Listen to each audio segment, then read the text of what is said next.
নমস্কার, আবাস নিউজে সকলকে স্বাগত। আমি প্রগতি শুরু করছি আজকের সংবাদ। বাজারের মধ্যে না বসে ব্যস্ততম রাস্তার দুই পাশে সবজি ব্যবসায়ীরা। বৃহস্পতিবার দুপুরে পৌরপ্রধান সৌমেন খানের নেতৃত্বে মেদিনীপুর শহরের কোতোয়ালি থানা এবং পৌরসভা সংলগ্ন রাস্তায় বড়সড় অভিযান চালানো হলো পৌরসভার তরফে। ব্যবসায়ীদের সবজির ঝুড়ি তুলে নিয়ে গিয়ে চলে গেলেন পৌরসভার আধিকারিকরা। ঘটনা ঘিরে বৃহস্পতিবার ভর দুপুরে ব্যাপক উত্তেজনা সৃষ্টি হয় মেদিনীপুর পৌরসভা সংলগ্ন কোতোয়ালি বাজারের সামনের রাস্তায়। বাজারের মধ্যে না বসে ব্যস্ততম রাস্তার দুই পাশে সবজি ব্যবসায়ীরা। বৃহস্পতিবার দুপুরে পৌরপ্রধান সৌমেন খানের নেতৃত্বে মেদিনীপুর শহরের কোতোয়ালি থানা এবং পৌরসভা সংলগ্ন রাস্তায় বড়সড় অভিযান চালানো হলো পৌরসভার তরফে। ব্যবসায়ীদের সবজির ঝুড়ি তুলে নিয়ে চলে গেলেন পৌরসভার আধিকারিকরা। ঘটনা ঘিরে বৃহস্পতিবার ভর দুপুরে ব্যাপক উত্তেজনা সৃষ্টি হয় মেদিনীপুর পৌরসভা সংলগ্ন কোতোয়ালি বাজারের সামনের রাস্তায়। ব্যবসায়ীদের অভিযোগ, তারা 14 থেকে 15 বছর ধরে এই জায়গায় ব্যবসা করছেন, কোনোদিন কিছু বলা হয়নি। আজ হঠাৎ করে কোনো সময় না দিয়ে পৌরসভার আধিকারিকরা জোর করে সবজির ঝুড়ি নিয়ে চলে যায়। অপরদিকে পৌরসভার আধিকারিকরা বলেন, একাধিকবার বলা হয়েছে এই রাস্তার উপর না বসে বাজারের মধ্যে বসার জন্য, ওরা শোনেননি। তাই আজ ফের পৌরপ্রধানের নেতৃত্বে অভিযান চালানো হয়েছে। আশা করছি কাল থেকে ওরা বাজারের মধ্যেই বসবেন। এই বিষয়ে পৌরপ্রধান সৌমেন খান বলেন, গোটা কোতোয়ালি বাজার ফাঁকা পড়ে রয়েছে। বাজারে না বসে বাজারের সামনে ব্যস্ততম রাস্তার উপর দিনের পর দিন বসে ব্যবসা করছে, ফলে গুরুত্বপূর্ণ এই রাস্তার উপর তীব্র যানজট সৃষ্টি হচ্ছে। এই রাস্তার পাশেই একাধিক স্কুল, ব্যাংক, থানা এবং পৌরসভা। বারবার পৌরসভার তরফে বলার পরেও ভ্রুক্ষেপ করেননি ওই ব্যবসায়ীরা। এর আগেও অভিযান চালানো হয়েছে, সতর্ক করে দেওয়া হয়েছে, তাতেও কাজ হয়নি। আজ তাই বাধ্য হয়েই পদক্ষেপ নিতে হয়েছে।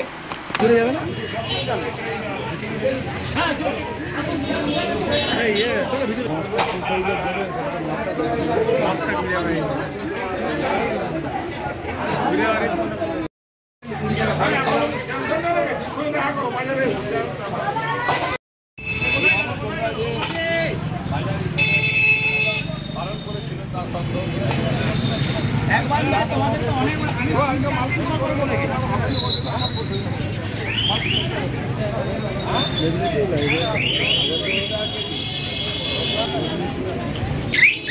দেখি দাদা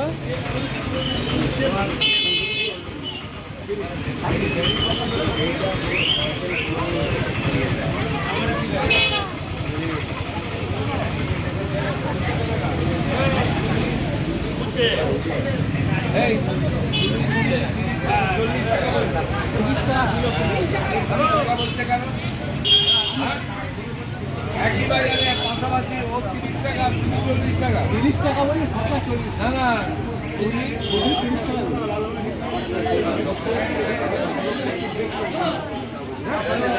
টাকা আচ্ছা দুটো ভিতরে কি হলো আমরা খালি কোনদিন উঠবে আপনারা বলেন লিঙ্গা জনা ঠিক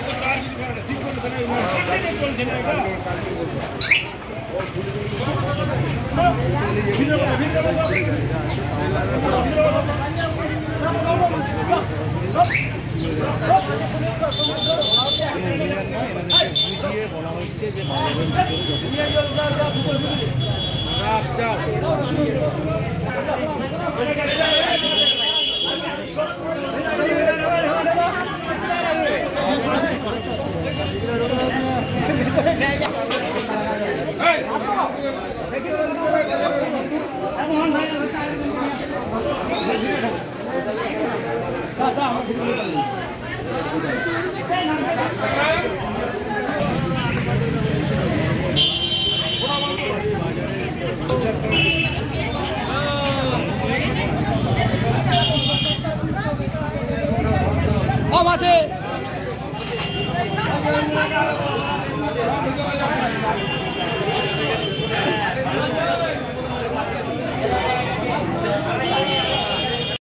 বাজার যেহেতু ফাঁকা পড়ে আছে, সেখানে কেন বসবে না?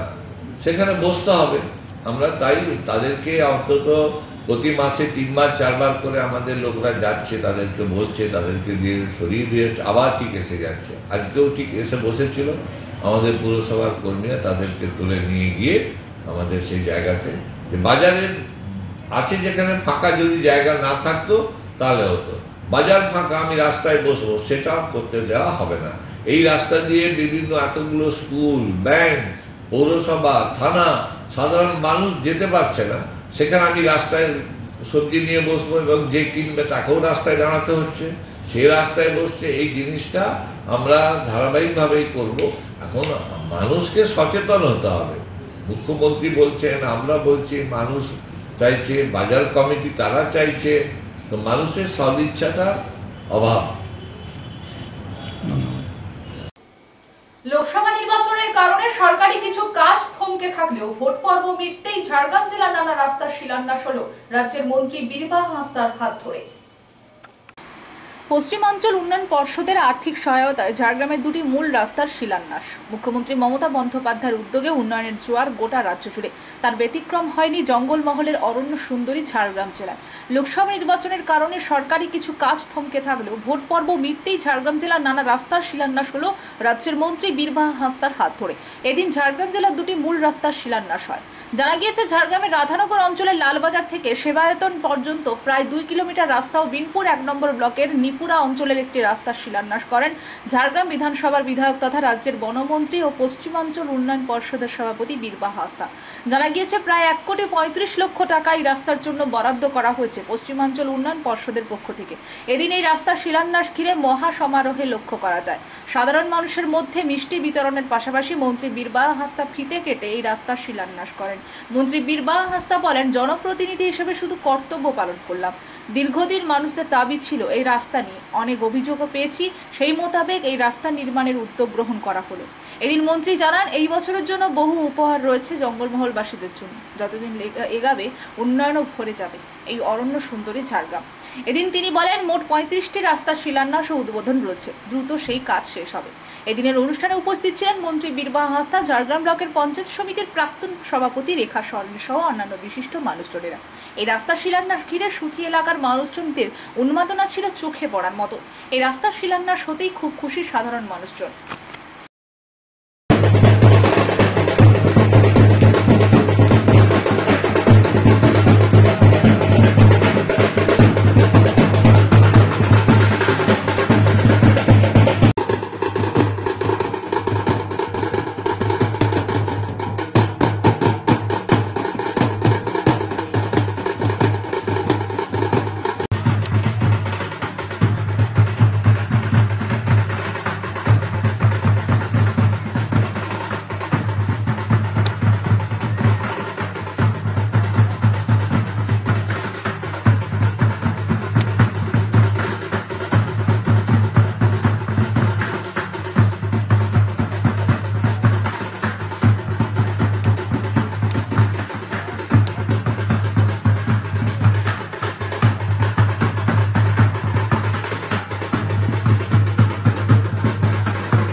দেখুন, মানুষের ডিমান্ড ছিল, বহুদিন ধরে আমার কাছে আবেদনও করেছিল। তো সেই হিসেবে মানে আমার কর্তব্য, একজন জনপ্রতিনিধি হিসেবে কর্তব্য সেই সব মানুষের পাশে দাঁড়া, এবং সেইখান থেকেই মানে এই রাস্তাগুলো করার যে নিয়েছিলাম।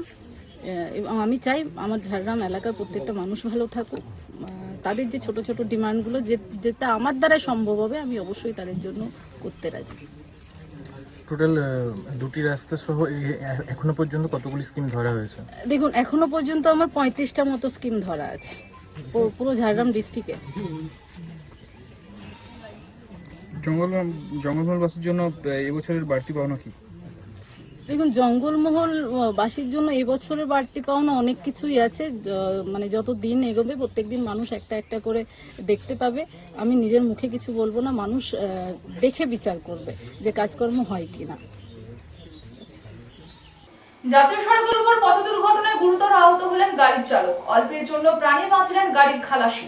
দুর্ঘটনাটি ঘটেছে বৃহস্পতিবার ভোরে খড়গপুর বালেশ্বর 7 নম্বর জাতীয় সড়কের দাঁতন থানার ঘোলাই মোড়ের কাছে।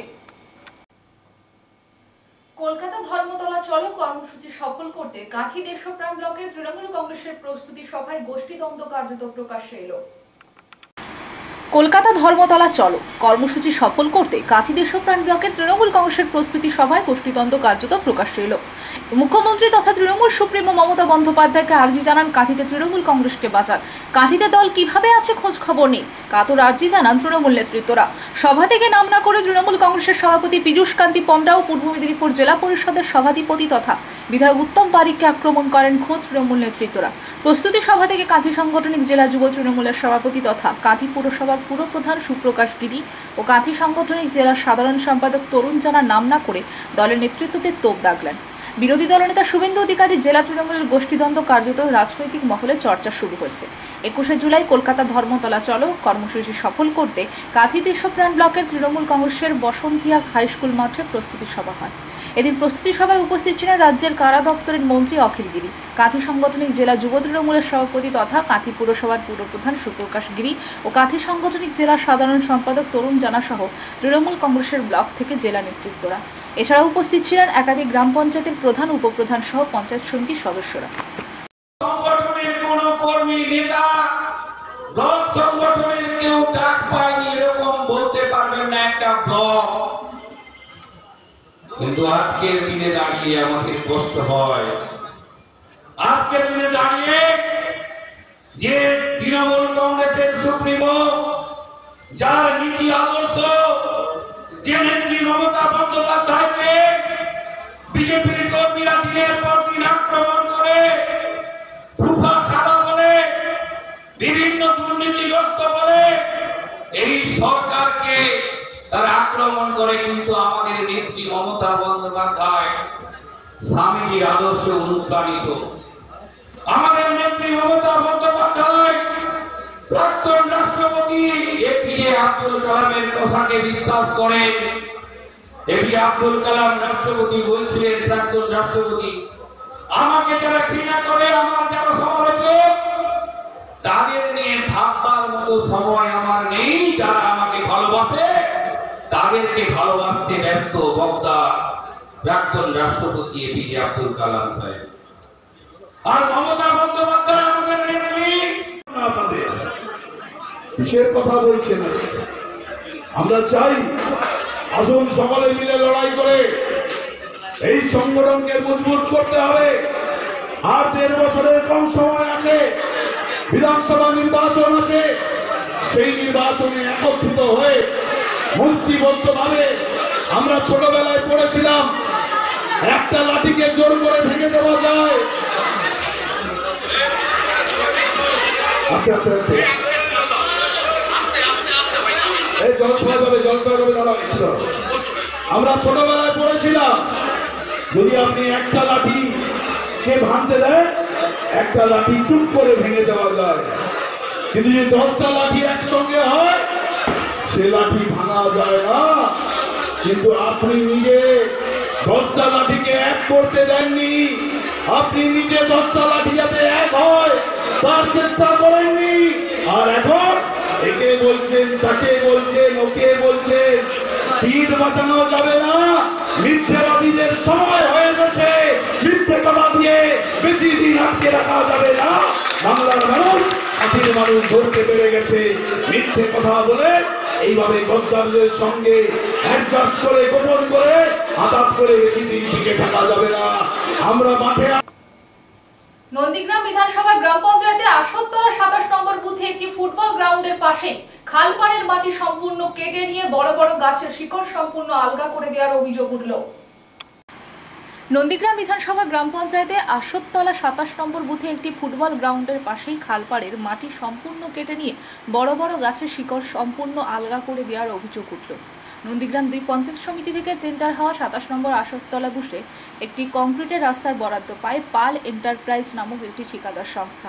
এই রাস্তা তৈরিতে 70 মিটারের পুকুরের পাইলিং প্রয়োজন, তাই ওই পাইলিংয়ে মাটি দেওয়ার জন্য কাছাকাছি একটি ফুটবল গ্রাউন্ডের পাশেই খালপাড় থেকে মাটি কেটে বস্তায় ভরা হচ্ছিল গ্রামবাসীদের অভিযোগ। এইভাবে খালপাড় কেটে নিলে বর্ষাকালে অতিবৃষ্টি কিংবা জোরে জোয়ার এলে গ্রামবাসীরা প্লাবিত হওয়ার সম্ভাবনা।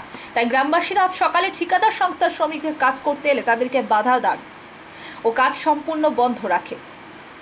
স্থানীয় গ্রাম পঞ্চায়েত সদস্য তথা বয়াল 2 গ্রাম পঞ্চায়েতের উপপ্রধান চন্দ্রকান্ত মণ্ডল অভিযোগ করেন, তিনার গ্রামেই এই কাজ, অথচ তিনি কোনো কিছু বিষয় জানেন না। তিনি আরও বলেন, এইভাবে খালপাড় কেটে নিলে যে কোনো সময় গ্রামে প্রবল জল ঢুকতে পারে। এই বিষয়ে নন্দীগ্রাম 2 বিডিও সেচ দপ্তরকে অভিযোগ জানিয়েছে। সেচ দপ্তরের এক আধিকারিক ওই স্থান পরিদর্শনে গিয়ে সংবাদ মাধ্যমের মুখোমুখি হয়ে বলেন, বিষয়টি তিনি দেখছেন, ঊর্ধ্বতন কর্তৃপক্ষকে বিস্তারিত জানাবেন। ঠিকাদার তার পক্ষ থেকে জানানো হয়, ওই খালপাড়ের মাটি আগে অনেকেই নিয়েছে, তাই ওই গ্রামেরই কাজের জন্য খানিকটা মাটিতে কাটা হয়েছে। তবে কোনো আধিকারিককে কোনোভাবে অনুমতি দেওয়া হয়নি। এখন দেখার খালপাড়ের মাটি গাছের শিকড় পুনরায় স্পর্শ পায় না। বছরের পর বছর এইভাবে গাছের গোড়া আলগা করে খালপাড়ের মাটি কেটে নেওয়ার রীতি চলতেই থাকে।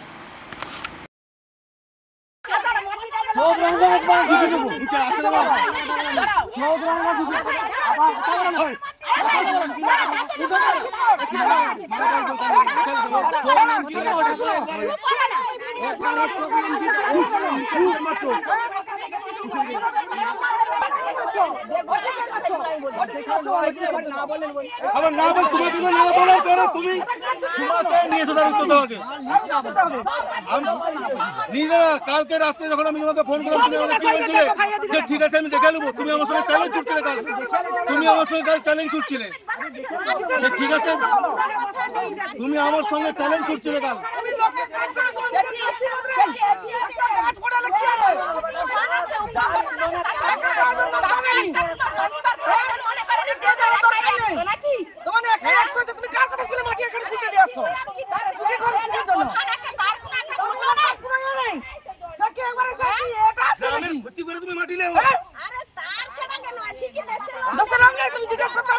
তোমাকে বলতে হবে তুমি কার ইন্ধনে মাটি কাটতে হবে।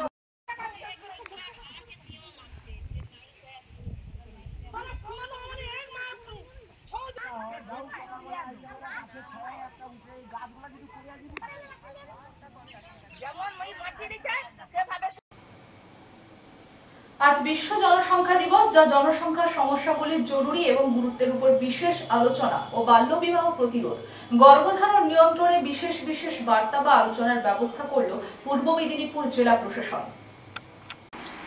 আজ বিশ্ব জনসংখ্যা দিবস, যা জনসংখ্যার সমস্যাগুলির জরুরিতা এবং গুরুত্বের উপর বিশেষ আলোচনা ও বাল্যবিবাহ প্রতিরোধ, গর্ভধারণ নিয়ন্ত্রণে বিশেষ বিশেষ বার্তা ও আলোচনার ব্যবস্থা করল পূর্ব মেদিনীপুর জেলা প্রশাসন। বাল্যবিবাহের তালিকায় উপরের দিকে রয়েছে পূর্ব মেদিনীপুর জেলা, আর সেই কারণে গর্ভধারণের সংখ্যা যেমন বাড়ছে, তেমনি অল্প বয়সে মেয়েদের মৃত্যু ঘটছে।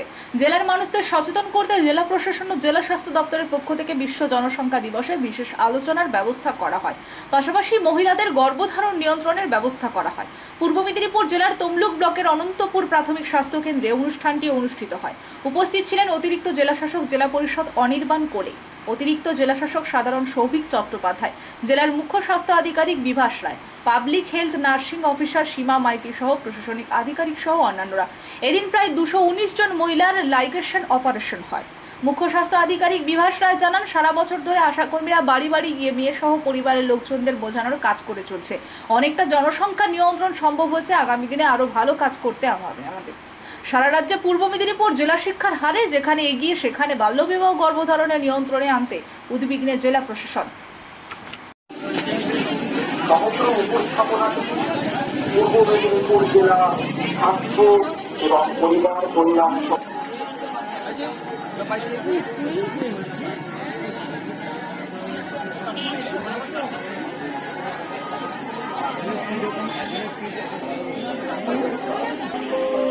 আজও জন্ম নিয়ন্ত্রণ তথা পরিবার পরিকল্পনা পদ্ধতি সমাজে সেইভাবে সমর্থিত হয়নি। আমাদের জেলা পূর্ব মেদিনীপুরে পরিসংখ্যান অনুযায়ী আজও প্রায় 1.5 লাখ দম্পতি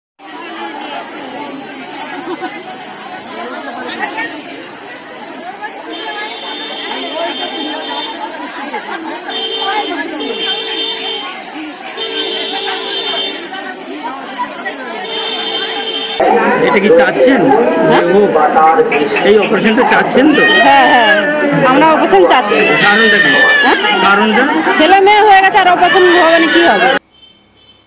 স্বামীজির বাসস্থান থেকে নেতাজি সুভাষচন্দ্র বসুর জন্মস্থান পর্যন্ত সাইকেলে গিয়ে তাক লাগালেন 61 বছর বয়সী লক্ষণ চক্রবর্তী। স্বামীজির বাসস্থান থেকে নেতাজি সুভাষচন্দ্র বসুর জন্মস্থান পর্যন্ত সাইকেলে গিয়ে তাক লাগালেন 61 বছর বয়সী লক্ষণ চক্রবর্তী। জানা যায় রাজারহাট নিউ টাউন থেকে কলকাতা লটারি ক্লাব ও বারাসাত প্রেস ক্লাবের সমন্বয় 1 জুলাই 2024 সকাল 10:30 নাগাদ রওনা শুরু হয় বীর যোদ্ধা নেতাজি সুভাষচন্দ্র বসুর বাড়ি কটক শহরের দিকে। গন্তব্যস্থল ছিল নেতাজির জন্মস্থান। উদ্দেশ্য ছিল গাছ লাগান, প্রাণ বাঁচান, save drive save life, pollution রুখে দিন, গ্রামের ঐতিহ্যকে বজায় রাখুন। এই বার্তা সাধারণ মানুষের কাছে পৌঁছে দিতে তার এই মহৎ উদ্যোগ বলে জানান লক্ষণবাবু। তিনি আরও বলেন, বেশি বেশি করে গাছ লাগাতে হবে, প্লাস্টিক জাতীয় পদার্থ ব্যবহার করা যাবে না। পরিবেশের ভারসাম্যকে বজায় রাখার জন্য পরিবেশ অনুকূল কাজকর্ম জনগণের করা উচিত। সাধারণ মানুষের পূর্ণ সহযোগিতায় গ্রাম বাংলার মানুষকে ধন্যবাদ জানিয়ে তিনি জনসাধারণের উদ্দেশ্যে কিছু বার্তা দেন। 1 জুলাই 2024 বেলা 10:30 নাগাদ, তখন থেকেই আমাদের যাত্রাপথ শুরু। এবার রাস্তায় যেতে যেতে দূরত্ব যেভাবে বেড়েছে, আমি আমার গতিকে একভাবে নিয়ে গেছি। সঙ্গে বয়স্ক 62 বছরের মানুষ, তাকে আমার সঙ্গে নিয়ে গেছি। যার 50 বছর বয়স, তার গতি ছিল আলাদা। যাওয়ার উদ্দেশ্যটা মানুষের সঙ্গে নিবিড় সম্পর্ক করা এবং আমাদের যে প্রচারটাকে বিশেষভাবে মানুষের কাছে তুলে ধরা, কিন্তু সেটা কোনো মতেই সম্ভব করতে পারিনি। একা চলার জন্যে, যেহেতু 3 জন ছিলাম, একা চলার জন্যে মনটা খানিকটা খারাপই হয়ে গেছিল। বিশদভাবে প্রচার করতে পারিনি। তবে শুধু কোনো কারণে একটু খবরের কাগজে ছবি তোলা বা টিভির চ্যানেলের সামনে আমার নিজের রূপটাকে তুলে ধরাটাই কিন্তু আসল বাস্তব রূপ নয়। যে প্রচার নিয়ে বেরিয়েছি সেটা মানুষের কাছে প্রতিস্থাপন করতে হবে, সেটাই মূল লক্ষ্য হওয়া উচিত ছিল। সংবাদ এই পর্যন্ত। নমস্কার।